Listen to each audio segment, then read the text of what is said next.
கிறிஸ்துவுக்குள் பிரியமானவர்களுக்கு ஆண்டவராக இயேசு கிறிஸ்துவுடைய இனிய நாமத்தினாலே வாழ்த்துக்கள். இயேசு கிறிஸ்துவுடைய வாழ்க்கை வரலாறு என்ற தலைப்பிலே தியானிக்கிறோம். இயேசு கிறிஸ்து எவ்வகையிலே தனித்துவம் ஆனவர் அப்படின்னு தியானிக்கிறோம்.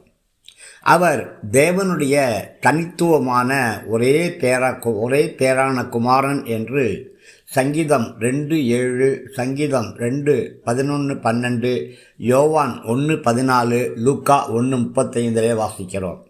யோவான் 1ஆம் அதிகாரம் முதல் 3 வசனங்கள், 14ஆம் வசனம், 8ஆம் அதிகாரம் 52ஆம் வசனத்திலே அவர் நித்தியமானவர், அவர் கடந்த நித்திய காலத்திலே இருந்தார், நிகழ்காலத்தில் இருக்கிறார், இனி வரும் எதிர்காலத்திலும் எல்லா நித்தியத்திற்கும் அவர் இருப்பார். எனவே இயேசு நித்தியமானவர்.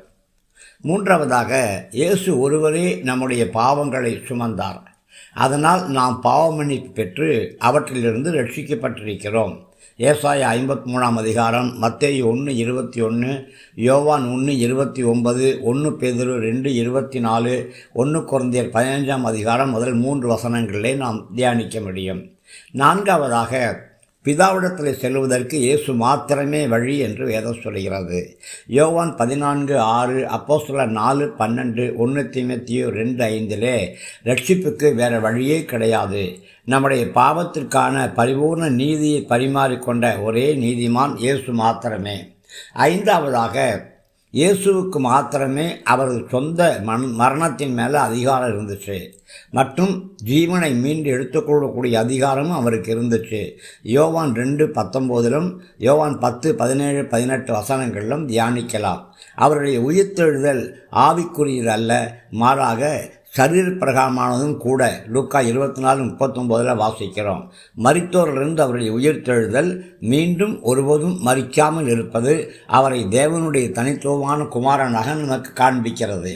ஆறாவதாக, இயேசு மாத்திரமே ஆராதனையிலே பிதாவுக்கு சமமாக ஏற்றுக்கொள்ளப்பட்டார். யோவான் 20ஆம் அதிகாரம் 28-29 வசனங்கள், பிலிப்பியர் 2:6 வாசிக்கிறோம். மெய்யாகவே பிதாவாகிய தேவனை கனப்படுத்துவது போல குமாரனையும் கனப்படுத்த வேண்டும் என்று குறிப்பிடுகிறார் என்று யோவான் 5:23 வாசிக்கிறோம்.